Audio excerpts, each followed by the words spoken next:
Colombia എന്ന രാജ്യത്തെ വളരെയധികം പവർഫുൾ ആയിട്ടുള്ള ഡ്രഗ് കാർട്ടലിന്റെ നേതാവാണ് ജോർജ് ലാറ.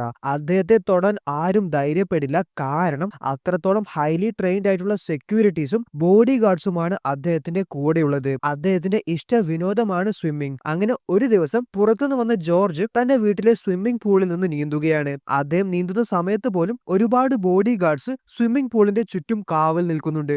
ജോർജ് നീന്തുമ്പോൾ വെള്ളത്തിന്റെ അടിയിലായിട്ട് ഒരു വാച്ച് കാണുകയാണ്. അത് നോക്കാനായി അദ്ദേഹം ആഴത്തിലേക്ക് ചെന്നപ്പോൾ പെട്ടെന്ന് ആരോ വന്ന് അദ്ദേഹത്തെ വെള്ളത്തിൽ നിന്ന് അറ്റാക്ക് ചെയ്യുകയാണ്. അതായത് ജോർജിനെ ശ്വാസം മുട്ടിക്കുകയാണ്. വെള്ളത്തിന്റെ ആഴത്തിൽ നിന്നായതുകൊണ്ട് തന്നെ സെക്യൂരിറ്റീസും ബോഡി ഗാർഡ്സൊന്നും ഇത് ശ്രദ്ധിക്കുന്നില്ല. ഫൈനലി വെള്ളത്തിൽ നിന്ന് ശ്വാസം മുട്ടിയ ജോർജ് മരണപ്പെടുകയാണ്. ആ സമയം ഒരു സെക്യൂരിറ്റി ജോർജിന്റെ ബോഡി വെള്ളത്തിൽ കാണുകയാണ്. പക്ഷെ അപ്പോൾ ജോർജ് നീന്താനെ ആരംഭിച്ചു. സെക്യൂരിറ്റിക്ക് മനസ്സിലായി ജോർജ് മരണപ്പെട്ടിട്ടൊന്നുമില്ല എന്ന്. എന്നാൽ ആക്ച്വലി ജോർജ് അല്ല നീന്തുന്നത്, പകരം അവന്റെ കൊലയാളിയാണ് ബോഡി ഗാർഡ്സിനെ കബളിപ്പിക്കാൻ വേണ്ടി ഇങ്ങനെ ചെയ്തത്. അവസാനം കൊലയാളി സ്വിമ്മിംഗ് പൂളിൽ നിന്ന് ആരും കാണാതെ പുറത്തു വന്ന് വസ്ത്രമൊക്കെ മാറുകയാണ്. അപ്പോൾ ഈ കൊലയാളിയാണ് നമ്മുടെ കഥാനായകനായ ആർത്തൂർ ബിഷപ്പ്. ജോർജിന്റെ വീട്ടിലെ ജോലിക്കാരി പുള്ളിക്കാരന്റെ ഡെഡ് ബോഡി സ്വിമ്മിംഗ് പൂളിൽ കാണുകയും നിലവിളിക്കുകയും ചെയ്തു. അപ്പോൾ എല്ലാ സെക്യൂരിറ്റീസും ഓടി അകത്തെത്തി. ഈ സമയം തന്ത്രപരമായി ആർത്തൂർ ആ വീട്ടിൽ നിന്ന് പുറത്തെത്തി. അവിടെയുള്ള ബ്രിഡ്ജിൽ നിന്ന് എടുത്തു ചാടി ബോട്ടുമായി അദ്ദേഹം രക്ഷപ്പെടുകയാണ്. അപ്പോൾ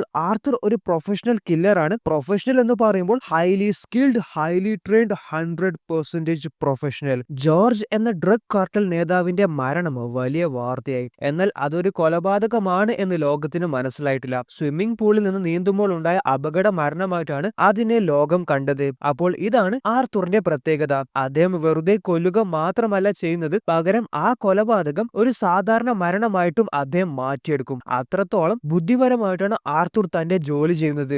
ആർത്തൂറിന്റെ ഗുരു അഥവാ മെന്റർ ആണ് ഹാരി എന്ന ഇദ്ദേഹം. ഹാരിയാണ് ആർത്തൂറിനെ ട്രെയിൻ ചെയ്ത് ഈ നിലയിൽ എത്തിച്ചത്. അതുകൊണ്ട് തന്നെ ആർത്തൂർ ഹാരിയെ തന്റെ അച്ഛന്റെ സ്ഥാനത്താണ് കാണുന്നത്. അതേപോലെ ഹാരിക്ക് ഒരു തലതെറിച്ച മകനുണ്ട്. അവന്റെ പേര് സ്റ്റീവ് എന്നാണ്. സ്വന്തം മകനേക്കാൾ ഹാരിക്ക് ഇഷ്ടം നമ്മുടെ ആർത്തൂറിനെയാണ്. സ്വന്തം മകൻ സ്റ്റീവിനെ കുറിച്ച് ആലോചിച്ച് ഹാരിക്ക് എന്നും തലവേദനയാണ്. കാരണം സ്റ്റീവ് ഒരു പ്രശ്നക്കാരനാണ്. ഹാരി ആർത്തൂറിനോട് പറയാണ്, എന്റെ മകന് ഞാൻ ഒരു സെക്യൂരിറ്റി ഫേമിൽ ജോലി റെഡിയാക്കി കൊടുത്തതാണ്. എന്നാൽ നിനക്ക് അവന് അറിയാമല്ലോ, അവൻ അവന്റെ ദേഷ്യം കൺട്രോൾ ചെയ്യാൻ അറിയത്തില്ല. അവിടെ വെച്ച് ഒരുത്തന് അവന് ഇടിച്ചു പന്നിക്കിട്ട് മരണത്തിന്റെ വക്കിലെത്തിച്ചു. അങ്ങനെ അവന് ആ ജോലിയും നഷ്ടമായി. എന്റെ മകനെ കുറിച്ച് ആലോചിച്ച് എന്നും എനിക്ക് വലിയ സങ്കടമാണ്. ഞാൻ അവനിൽ നിന്ന് ഒരുപാട് നല്ല കാര്യങ്ങൾ പ്രതീക്ഷിച്ചതാണ്. എനിവേസ് ആർത്തൂർ ജോർജിനെ കൊന്നതിന്റെ പ്രതിഫലം ഹാരി ആർത്തൂറിന് നൽകുകയാണ്. ഒരു ദിവസം ആർത്തൂർ പ്രൊഫഷണൽ കില്ലറായിട്ട് ജോലി ചെയ്യുന്ന സ്ഥാപനത്തിലെ മുതലാളിയായ മിസ്റ്റർ ഡീന് ആർത്തൂറിന് ഒരു മെയിൽ അയച്ചു. അതായത് ആർത്തൂറിന്റെ അടുത്ത ടാർഗറ്റ്. അത് ഓപ്പൺ ചെയ്തപ്പോൾ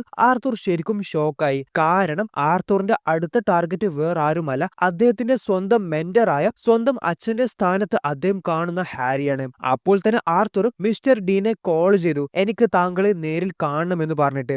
ആർത്തൂർ പ്രൈവറ്റ് ജെറ്റിൽ മിസ്റ്റർ ഡീനെ കാണാൻ ചെന്നു. എന്നിട്ട് എന്തിനാണ് ഹാരിയെ കൊല്ലാൻ എന്നോട് പറഞ്ഞത് എന്നൊക്കെ മിസ്റ്റർ ഡീനോട് ചോദിച്ചപ്പോൾ അദ്ദേഹം കാരണം പറയുകയാണ്. 6 മാസങ്ങൾക്ക് മുൻപ് നമ്മുടെ സ്ഥാപനത്തിലെ 5 പ്രൊഫഷണൽ കില്ലേഴ്സ് മിഷൻ ചെയ്യാൻ സൗത്ത് ആഫ്രിക്കയിൽ ചെന്നു. ഹൈലി കോൺഫിഡൻഷ്യൽ ആയിട്ടുള്ള മിഷൻ ആയതുകൊണ്ട് തന്നെ അതിനെക്കുറിച്ച് ആകെ എനിക്കും ഹാരിക്കും മാത്രമേ അറിയൂ. യാതൊരു കാരണവശാലും അത് ലീക്ക് ആവാൻ സാധ്യതയില്ല.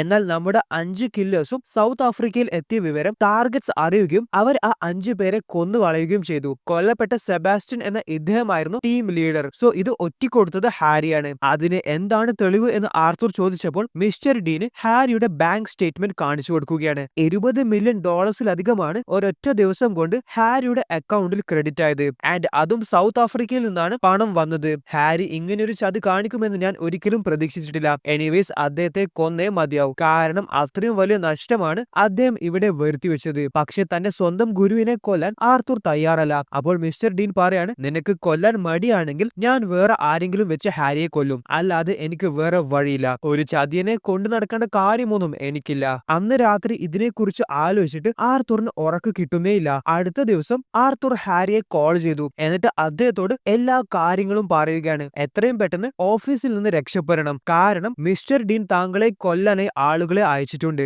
അങ്ങനെ ആരുടെയും സഹായമില്ലാതെ വീൽ ചെയറിലുള്ള ഹാരി ആ ബിൽഡിംഗിൽ നിന്ന് രക്ഷപ്പെടാൻ പുറപ്പെട്ടു. ഏത് വഴിയിലെ കൂടിയാണ് രക്ഷപ്പെടേണ്ടതെന്നൊക്കെ ആർത്തൂർ ആണ് അദ്ദേഹത്തോട് പറഞ്ഞു കൊടുക്കുന്നത്. ഫൈനലി അദ്ദേഹം ബിൽഡിംഗിന്റെ പാർക്കിംഗ് ലോട്ടിലെത്തി. അവിടെ അദ്ദേഹത്തെ കാണാനായി ആർത്തൂർ നേരിട്ടെത്തുകയാണ്. അപ്പോൾ ഹാരിക്ക് മനസ്സിലായി ആർത്തൂർ ഹാരിയുടെ മരണം ഫേക്ക് ചെയ്തിട്ട് അദ്ദേഹത്തെ രക്ഷിക്കാനായി വന്നതാണ് എന്ന്. ഹാരി വെടിയേറ്റ് കൊല്ലപ്പെട്ടു എന്ന് വരുത്തി തീർക്കാനായി ഹാരി തന്റെ തോക്കെടുത്ത് അദ്ദേഹത്തിന്റെ കാറിൽ ഷൂട്ട് ചെയ്യുകയാണ്. കാർ ജാക്കിങ്ങിൽ ഞാൻ കൊല്ലപ്പെട്ടു, അതായിരിക്കണം വാർത്ത എന്ന് ഹാരി ആർത്തറിനോട് പറയുകയും അതേപോലെ ഹാരി 30 വർഷത്തിലധികമായി കൊണ്ടു നടക്കുന്ന അദ്ദേഹത്തിന്റെ തോക്ക് ആർത്തറിന് സമ്മാനമായി നൽകുകയും ചെയ്തു. അദ്ദേഹത്തിന്റെ തോക്കിൽ ആമറ്റ് വിക്ടോറിയ കൂറം എന്ന് എഴുതിയിട്ടുണ്ട്.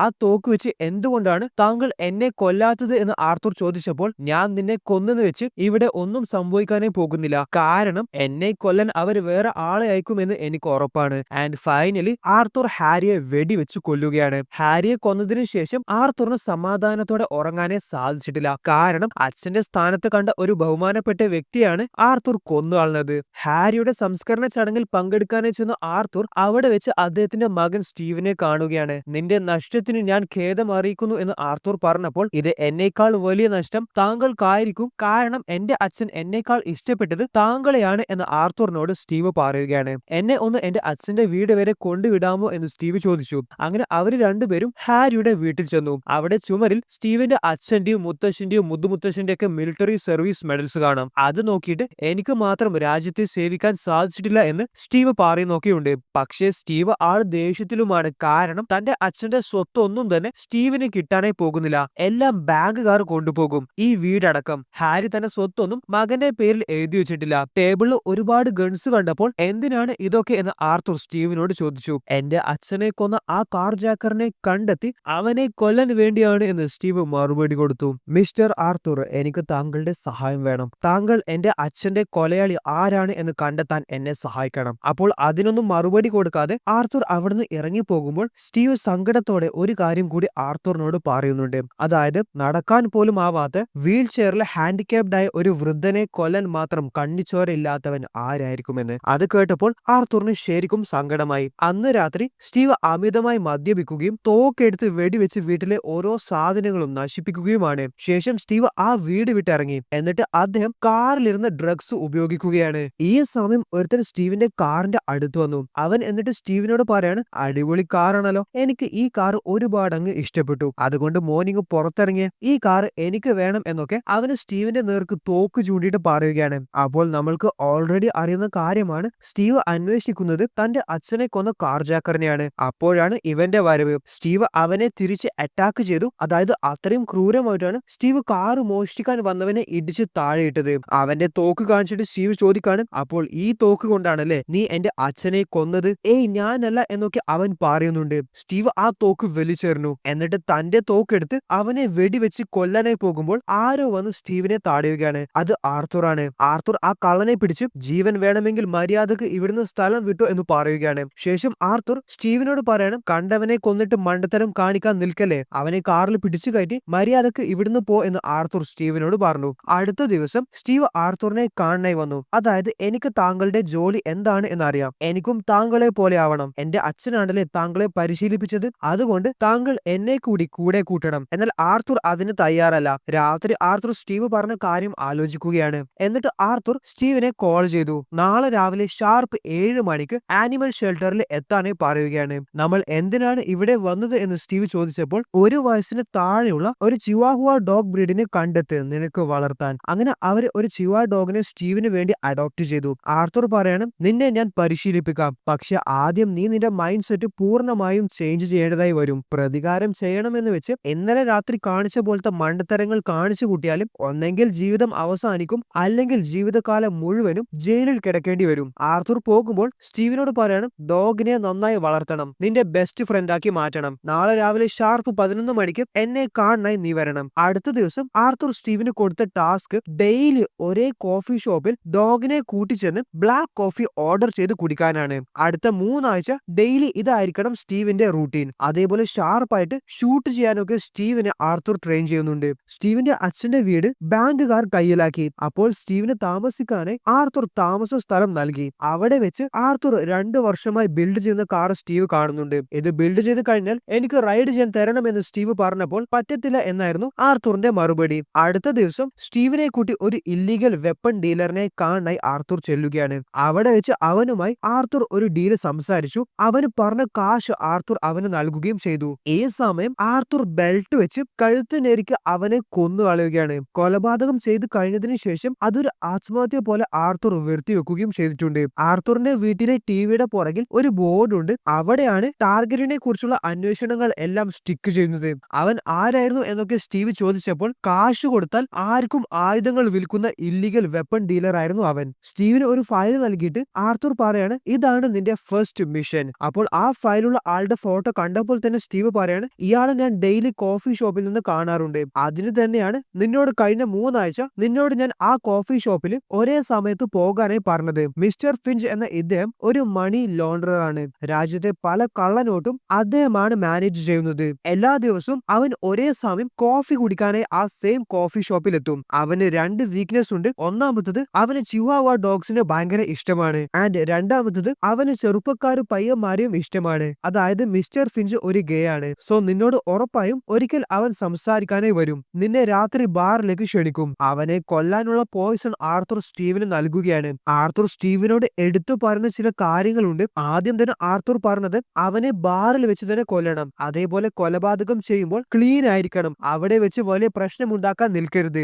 ആരും അറിയാതെ ജോലി ചെയ്തു തീർക്കണം. പെട്ടെന്ന് സ്ഥലം വിടണം. സോ അന്ന് രാത്രി മിസ്റ്റർ ഫിഞ്ചിനെ കൂടെ സ്റ്റീവ് ബാറിൽ ചെന്നു. സ്റ്റീവ് അവൻ കാണാതെ പോയിസൺ പുറത്തെടുത്തു. എന്നാൽ അപ്പോൾ സ്റ്റീവിന്റെ മൈൻഡിൽ ആർത്തർ അന്ന് വെപ്പൺ ഡീലറിനെ കൊന്നത് ഓർമ്മ വന്നു. അങ്ങനെയാണെങ്കിൽ ഇവനെയും അതേ രീതിയിൽ കൊല്ലാമെന്ന് സ്റ്റീവ് തീരുമാനിക്കുകയാണ്. അതിനായി സ്റ്റീവിന് മിസ്റ്റർ ഫിഞ്ചിന്റെ വീട്ടിലേക്ക് പോകണം. സ്റ്റീവ് തന്ത്രപരമായി അവനെ കൊണ്ട് തന്നെ അത് ചോദിപ്പിച്ചു. അതായത് മിസ്റ്റർ ഫിഞ്ച് സ്റ്റീവിനെ അദ്ദേഹത്തിന്റെ വീട്ടിലേക്ക് ക്ഷണിക്കുകയാണ്. അവർ ഒന്നിച്ച് കാറിൽ വീട്ടിലേക്ക് പോവുകയാണ്. അപ്പോൾ സ്റ്റീവിനോട് ആർത്തർ വളരെ ഇമ്പോർട്ടന്റ് ആയിട്ട് പറഞ്ഞ മറ്റൊരു കാര്യമാണ്, യാതൊരു കാരണവശാലും അവന്റെ കൂടെ കാറിൽ കയറി വീട്ടിൽ പോകാൻ പാടില്ല. കാരണം മിസ്റ്റർ ഫിഞ്ച് വളരെ സ്ട്രോങ് ആയിട്ടുള്ള വ്യക്തിയാണ്. അദ്ദേഹത്തിന്റെ വീട്ടിൽ അദ്ദേഹത്തിന്റെ കൈവശം വെപ്പൺസ് ഉണ്ട്. പക്ഷെ സ്റ്റീവ് അതൊന്നും അനുസരിച്ചിട്ടില്ല.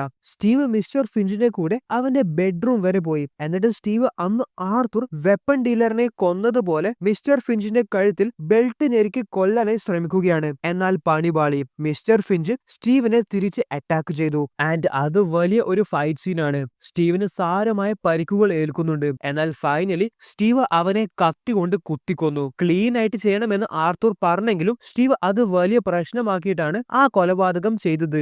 ആർത്തർ ഫസ്റ്റ് എയ്ഡ് കിറ്റ് നൽകിയിട്ട് ഇനിയെങ്കിലും ഞാൻ പറയുന്നത് പോലെ ചെയ് എന്നൊക്കെ സ്റ്റീവിനോട് പറയുന്നുണ്ട്. സോ ഇവിടെ ആർത്തറിന് ചെയ്ത ജോലിക്കുള്ള പണം കിട്ടിയതായി കാണാം. അപ്പോഴാണ് മിസ്റ്റർ ഡീൻ ആർത്തറിനെ വിളിച്ചത്. നീ എന്തിനാണ് നിന്റെ കൂടെ ഹാരിയുടെ മകനെ കൂട്ടിയത്? നീയാണ് അവന്റെ അച്ഛനെ കൊന്നത് എന്ന് അവന് അറിയുമോ എന്നൊക്കെ ഡീൻ ആർത്തറിനോട് ചോദിച്ചു. അതൊന്നും ആലോചിച്ച് താൻ ടെൻഷൻ അടിക്കേണ്ട, താൻ വിളിച്ച കാര്യം പറ. അങ്ങനെ മിസ്റ്റർ ഡീന് ആർത്തറിന് അടുത്ത ടാസ്ക് കൊടുത്തു. അപ്പോൾ ഇനി ആർത്തർ കൊല്ലേണ്ടത് ആൻഡ്രൂ വോഗ് എന്ന ഇദ്ദേഹത്തെയാണ്. അദ്ദേഹം ആക്ച്വലി ഒരു ആൾ ദൈവമാണ്. അതായത് ജനങ്ങളെ മതത്തിന്റെ പേരിൽ കബളിപ്പിച്ചുകൊണ്ട് മില്യൺസ് ഓഫ് ഡോളേഴ്സ് ആണ് ആൻഡ്രൂ സമ്പാദിക്കുന്നത്. അങ്ങനെ ആൻഡ്രൂവിനെ കൊല്ലാനുള്ള മിഷൻ ചെയ്യാനായി ആർത്തറും സ്റ്റീവും ഷിക്കാഗോയിലെത്തി. ഇനി അവർക്ക് ആൻഡ്രൂവിനെ കൊല്ലണമെങ്കിൽ ആദ്യം ആൻഡ്രൂവിന്റെ നീക്കങ്ങളൊക്കെ വാച്ച് ചെയ്യണം. അതിനായി അവർ ചെയ്തത് എന്തെന്ന് വെച്ചാൽ ആൻഡ്രൂ താമസിക്കുന്ന ബിൽഡിംഗിൽ അതിസാഹസികമായി കയറി ആൻഡ്രൂവിന്റെ റൂമിന്റെ അകത്ത് നടക്കുന്ന കാര്യങ്ങൾ കാണുന്ന വിധത്തിൽ ഹിഡൻ ക്യാമറാസ് സെറ്റ് ചെയ്തു. എന്നിട്ട് ഒരാഴ്ച മുഴുവനും അവര് ആൻഡ്രൂവിന്റെ നീക്കങ്ങൾ അഥവാ ഓരോ ദിവസവും ആൻഡ്രൂ എന്തൊക്കെയാണ് ചെയ്യുന്നത് എന്നൊക്കെ നിരീക്ഷിച്ചു.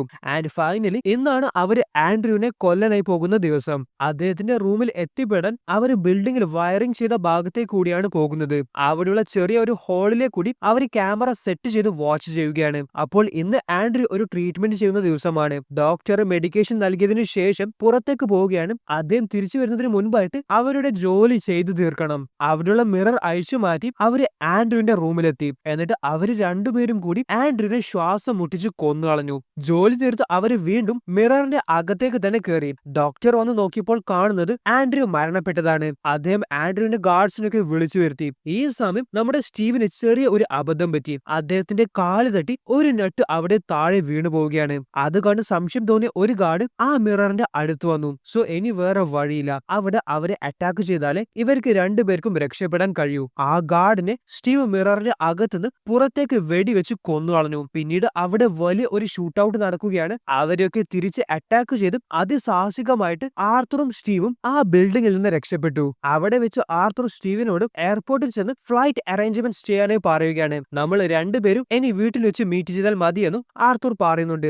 ആർത്തർ എയർപോർട്ടിൽ നിന്ന് ഒരാളെ കാണുകയാണ്. അത് വേറെ ആരുമല്ല, ഹാരി കാരണം കൊല്ലപ്പെട്ട 5 പ്രൊഫഷണൽ കില്ലേഴ്സിന്റെ ലീഡറായ സെബാസ്റ്റ്യൻ ആണ്.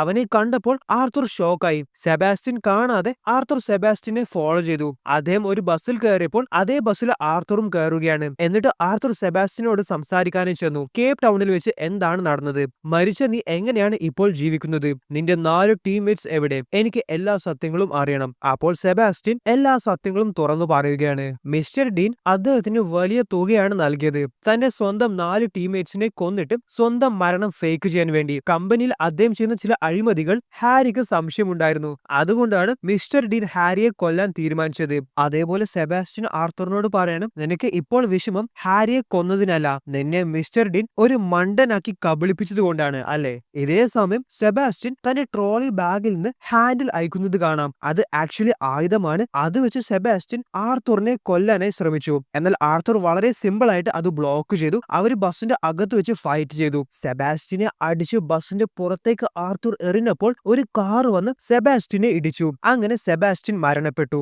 ആർത്തറിന് ഇനി ഉറപ്പാണ് തന്നെ കൊല്ലാൻ വേണ്ടി മിസ്റ്റർ ഡീൻ ആളുകളെ അയക്കുമെന്ന്. ആർത്തർ നാട്ടിലെത്തിയപ്പോൾ തന്നെ കൊല്ലാനായി ഒരുപാട് ഗുണ്ടകളെത്തി. എന്നാൽ അവരെയൊക്കെ ആർത്തർ തിരിച്ചു കൊന്നുകളഞ്ഞു. എന്നിട്ട് മിസ്റ്റർ ഡീനെ ആർത്തർ കോൾ ചെയ്യുകയാണ്. അപ്പോൾ താൻ അയച്ച ആൾക്കാരെയൊക്കെ ആർത്തർ കൊന്നുകളഞ്ഞു എന്ന് മിസ്റ്റർ ഡീന് മനസ്സിലായി. നിന്നെ കൊല്ലാനായി ഞാൻ ഇനിയും ആളുകളെ അയക്കുമെന്ന് മിസ്റ്റർ ഡീൻ പറഞ്ഞപ്പോൾ, വെറുതെ നീ കഷ്ടപ്പെടേണ്ട, നിന്റെ അടുത്തേക്ക് ഞാൻ വന്നോളാം എന്ന് ആർത്തർ പറയുകയാണ്. ആർത്തർ അങ്ങനെ ഡീനെ കൊല്ലാനായി പുറപ്പെട്ടപ്പോഴാണ് സ്റ്റീവ് ആർത്തറിനെ കോൾ ചെയ്തത്. സ്റ്റീവിന്റെ സംസാരം കേട്ടപ്പോൾ തന്നെ ആർത്തറിന് മനസ്സിലായി അവൻ തോക്കിന്റെ ഭീഷണിയിലാണ് സംസാരിക്കുന്നത് എന്ന്. സോഫയുടെ സൈഡിൽ ഞാൻ ഗണ്ണ് ഒളിപ്പിച്ചു വെച്ചിട്ടുണ്ട് എന്ന് ആർത്തർ സ്റ്റീവിനോട് പറഞ്ഞു. പിന്നീട് സ്റ്റീവ് പെട്ടെന്ന് ആ ഗണ്ണ് എടുത്തിട്ട് തന്നെ കൊല്ലാനായി വന്ന ആൾക്കാരെയൊക്കെ തിരിച്ചു കൊല്ലുകയാണ്.